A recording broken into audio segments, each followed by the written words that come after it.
दोस्तों क्या आप जानते हैं इलॉन मस्क का IQ 165 है। जीनियस साइंटिस्ट एल्बर्ट आइंस्टाइन का 160 था, आइजैक न्यूटन का 190 और हमारे इंडिया की अनुष्का दीक्षित का IQ 162 है, जो कि आइंस्टाइन के IQ से भी ज्यादा है।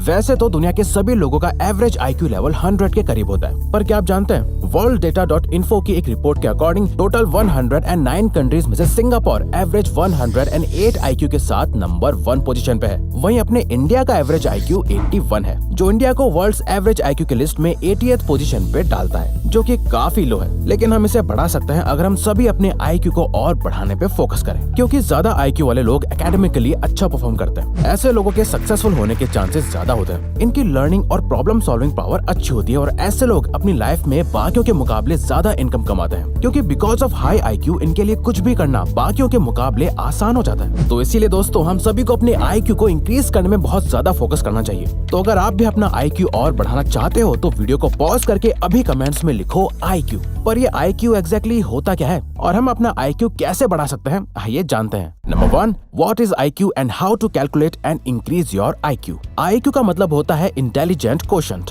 ये एक नंबर होता है जो ये दिखाता है कि आपकी इंटेलिजेंस का लेवल क्या है। यहाँ इंटेलिजेंस से हमारा मतलब ये नहीं है कि आप कितना याद रख सकते हो या आपके पास कितनी ज्यादा नॉलेज है, बल्कि इंटेलिजेंस का रियल मीनिंग होता है आपकी नई इन्फॉर्मेशन को सीखने की कैपेसिटी, प्लस उस इन्फॉर्मेशन को दिमाग में होल्ड करके रखना और फिर उस नई नॉलेज का यूज करके किसी प्रॉब्लम को सॉल्व करना या उससे कुछ नया सीखने के लिए फाउंडेशन की तरह यूज करना। लेकिन हम कैसे पता लगा सकते हैं कि हमारा IQ कितना है? तो इसके लिए एक सिंपल IQ टेस्ट फॉर्मूला है MA/CA मल्टीप्लाइड बाय 100, जहाँ MA का मतलब है मेंटल एज, यानी मेंटली आपकी उम्र कितनी है। कुछ लोग अपनी उम्र के हिसाब से मेंटली काफी मैच्योर होते हैं, वहीं कई बड़े लोगों का दिमाग बच्चा ही रहता है, जैसा कि आपने कोई मिल गया में ऋतिक रोशन को देखा होगा। वहीं CA का मतलब होता है क्रोनोलॉजिकल एज, जो हमारी नॉर्मल बर्थडे एज होती है। पहले के टाइम पर ऐसा माना जाता था कि जब इंसान अपनी अडल्ट एज में पहुंच जाता है तो ह्यूमन ब्रेन की इंटेलेक्चुअल कैपेसिटी और IQ फिक्स्ड हो जाती है। पर टाइम टू टाइम इस टॉपिक पर कई रिसर्च की जा चुकी है और हर बार साइंस ने ये प्रूव करा है और न्यूरोप्लास्टिसिटी इस बात का सबूत भी है कि इंसान चाहे तो अपनी इंटेलिजेंस यानी IQ को बढ़ा सकता है। न्यूरोप्लास्टिसिटी का मतलब होता है हमारा ब्रेन अपने न्यूरॉन कनेक्शंस को मॉडिफाई या उसमें कोई चेंज कर सकता है। इस डिस्कवरी के अकॉर्डिंग हमारा ब्रेन का जो ग्रे मैटर होता है, जो हमारे control movement, memory, logical reasoning और इमोशंस के लिए रिस्पॉन्सिबल है, वो टाइम के साथ एक्सपैंड और श्रिंक यानी बढ़ या घट सकता है, जैसा कि हमारी मसल्स के साथ होता है। अगर हम एक्सरसाइज नहीं करेंगे, उन्हें यूज नहीं करेंगे, तो वो लॉन्ग टर्म में बहुत डैमेज हो जाती हैं। वैसे अगर हमारे ब्रेन मसल्स की एक्सरसाइज नहीं होगी तो कई न्यूरॉन कनेक्शंस का यूज ना होने की वजह से आपकी मेमोरी अफेक्ट होने लगती है और आपके कॉग्निटिव फंक्शंस भी कमजोर होते जाते हैं। इसीलिए सबसे पहली बात आपको ये जानना जरूरी है कि आपकी IQ फिक्स नहीं है और सही ट्रेनिंग से आप अपनी IQ बढ़ा सकते हो। पर रिवायर्स अपनी IQ बढ़ानी कैसे? वेल, IQ कभी एक रात में नहीं बढ़ती। जैसे आप कुछ दिनों में ही अच्छी बॉडी नहीं बना सकते हैं, वैसे ही अपने ब्रेन मसल्स को स्ट्रॉन्ग करने के लिए आपको बहुत टाइम तक कंसिस्टेंटली प्रैक्टिस करते रहना बहुत जरूरी है। प्रैक्टिसेस जैसे number 2, expand your imagination using all 5 senses. दोस्तों आज के टाइम पे जो सबसे ज्यादा बड़ी प्रॉब्लम हम सभी फेस कर रहे हैं वो ये है कि हम हमेशा डिजिटल और विजुअल चीजों को टीवी, लैपटॉप या फोन में देख देख के अब हमें ज्यादा इमेजिनेशन या माइंड में विजुअलाइज नहीं करना पड़ता। सब कुछ हमारी आंखों के सामने अपने आप होने लगता है, हमें ज्यादा सोचना नहीं पड़ता, जिससे हमारी इमेजिनेशन और विजुअलाइज करने की आदत और पावर कम होती जा रही है। न्यूरोप्लास्टिसिटी की रिसर्च में देखा गया है कि हमारे 5 सेंसेस हमारी मेमोरी और कॉग्निटिव फंक्शन से डायरेक्टली कनेक्टेड है। इसीलिए ये एक्सरसाइज आपके 5 सेंसेस को ट्रिगर करके आपकी IQ को इंक्रीज करने में हेल्प करती है। आपको करना यह है कि आपको दिन में सपने देखने। अब इससे हमारा मतलब है कि जैसे आप रात में सोते हुए जब सपने देखते हो तो आपके सारे सेंसेस एक्टिव होते हैं, आपको सब कुछ असली लग रहा होता है। वही सेम चीज आपको दिन में कॉन्शियसली करनी है। किसी भी चीज को इमेजिन करो और अपने 5 सेंसेस से उसे एक्सपीरियंस करने की कोशिश करो। आप कुछ भी सोच सकते हो, अपनी सक्सेस को विजुअलाइज कर सकते हो या अपने आइडिया को सच होते हुए देख सकते हो, जहां आपको सब कुछ रियल लग रहा होगा। जब आप कुछ इमेजिन करते हो, उसे देख सकते हो, सुन सकते हो, स्मेल कर पाते हो। इससे आपके ब्रेन के सभी एरियाज एक्टिव होकर एक साथ काम कर रहे होते हैं। इस एक्सरसाइज को आपको हर दिन 15 से 45 मिनट तक डेली करना है और रिसर्च के अकॉर्डिंग सिर्फ 2-4 हफ्ते में ही आपको रिजल्ट दिखना शुरू हो जाएंगे। जहां आपके आइडियाज फॉर्मेशन, रीडिंग एबिलिटी और कंसंट्रेशन स्पैन बढ़ जाएगा। इस दुनिया के सभी इंटेलिजेंट लोग इंटेलिजेंट इसलिए कहलाए जाते हैं क्योंकि वो अपनी इमेजिनेशन को रियलिटी बनाना जानते हैं। इस दुनिया में जितने भी इन्वेंशंस हुए हैं वो पहले किसी न किसी के माइंड में एक आइडिया बनकर आए थे, जिसके बारे में उन्होंने बहुत सोचा, उसे इमेजिन और विजुअलाइज करा, चाहे वो जमीन पे चलने वाली कार हो या आसमान में उड़ने वाला एयरप्लेन। इसीलिए जब आप अपने सेंसेस का यूज करके इमेजिनेशन और विजुअलाइजेशन की आदत बना लेते हो तो आपका IQ अपने आप इंक्रीज होने लगता है। Number 3, brain harmonics.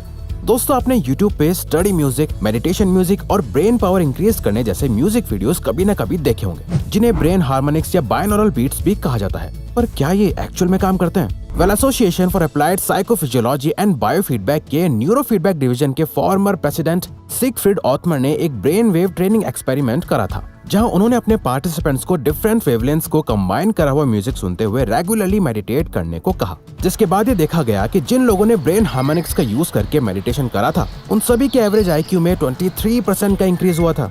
दोस्तों, हमारा ब्रेन 2 हिस्सों में डिवाइडेड है जो अलग अलग तरह से काम करता है। ब्रेन हार्मोनिक्स में कुछ साउंड्स को ऐसे डिजाइन करा जाता है जिसे सुनकर आपके ब्रेन के दोनों पार्ट एक साथ सिंक हो जाते हैं, जिससे हमारे ब्रेन में कई चेंजेस आते हैं। आपके न्यूरॉन कनेक्शन स्ट्रॉन्ग हो जाते हैं और आपका IQ भी इंक्रीज होने लगता है। इसे करने के लिए आपको हफ्ते में कम से कम 4 दिन रेगुलरली 30 मिनट के लिए ऐसे साउंड्स को सुनना है, जिसे सुनते हुए आप चाहो तो मेडिटेशन कर सकते हो, स्टडी या कोई प्रॉब्लम और आइडिया पे काम कर सकते हो, जो आपकी कंसंट्रेशन, मेमोरी और ब्रेन पावर को बढ़ाएगा। Number 4, do something new and creative daily. American psychologist Richard J Haier ये देखना चाह रहे थे कि अगर ह्यूमन ब्रेन को किसी नॉवल यानी नई एक्टिविटीज में पार्टिसिपेट कराया जाए जो उसने पहले कभी एक्सपीरियंस ना करी हो, तो उस दौरान ब्रेन में किस तरह के चेंजेस आते हैं। जिसके लिए उन्होंने टेट्रिस गेम को एक नॉवल एक्टिविटी की तरह लिया, जहां उन्होंने ये वीडियो गेम उन लोगों को खिलाया जिन्होंने कभी अपनी लाइफ में ऐसा कुछ नहीं खेला था। इसके बाद कई हफ्ते तक पार्टिसिपेंट्स उस गेम को खेलते थे और साइकोलॉजिस्ट्स उनके ब्रेन फंक्शंस को स्टडी करते थे, जिसमें ये पाया गया कि कई हफ्तों की ट्रेनिंग के बाद पार्टिसिपेंट्स के ब्रेन के कॉर्टिकल की थिकनेस बढ़ गई थी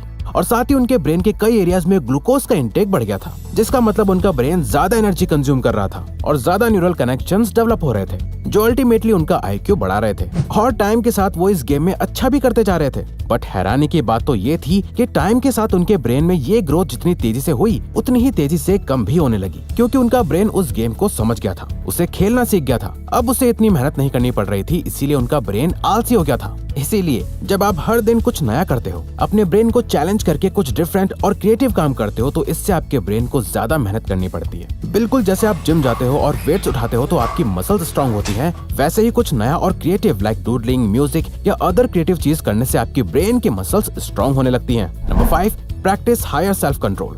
सेल्फ कंट्रोल और इंटेलिजेंस आपस में बहुत ज्यादा कनेक्टेड है और अपने ऊपर कंट्रोल रखने से आप अपना IQ इंक्रीज कर सकते हो। 2009 की येल स्टडी में पार्टिसिपेंट्स को एक IQ टेस्ट करने को दिया और उन्हें ऑप्शन दिया कि इस IQ टेस्ट के बदले उन्हें रिवॉर्ड मनी दी जाएगी, पर उनके पास ऑप्शन था कि वो IQ टेस्ट देने के बाद इमीडिएटली ये रिवॉर्ड ले सकते थे या फिर वेट करके बाद में ले सकते थे। अब जिन लोगों ने अपने रिवॉर्ड्स के लिए वेट करा, उन लोगों के IQ टेस्ट में बाकियों से हाई स्कोर्स थे, जिससे एक्सपर्ट्स ने ये कंक्लूड करा कि जो लोग इम्पल्सिव डिसीजंस को रोक पाते हैं और खुद के इमोशंस और एक्शंस पर अच्छे से कंट्रोल रखते हैं, वो मेंटली भी ज्यादा इंटेलिजेंट होते हैं। अमेरिकन ऑथर मारिया मैंस कहती हैं, the sign of an intelligent people is their ability to control their emotions by the application of reason. यानी हायर IQ का मतलब अपने माइंड और इमोशंस को फुल कंट्रोल में रखना होता है। अगर आपको पता है कि आपके लिए कुछ गलत है, फिर चाहे आपके आसपास के लोग आपको कितना भी फोर्स क्यों ना करे, आप कभी उस काम में शामिल नहीं होते। आपका अपने ऊपर बहुत स्ट्रॉन्ग सेल्फ कंट्रोल है, यानी कहीं ना कहीं आपके इंटेलिजेंस को ये बढ़ाता है। इसीलिए हायर सेल्फ कंट्रोल को प्रैक्टिस करने से आप अपने IQ को भी बढ़ा सकते हो। तो अगर आपको ये वीडियो अच्छी लगी तो वीडियो को लाइक और सब्सक्राइब बटन पे क्लिक करके इस चैनल को सपोर्ट करो और हाँ, बेल नोटिफिकेशन ऑन कर लीजिएगा ताकि आप आने वाली वीडियोस मिस ना कर पाओ। Thank you for watching.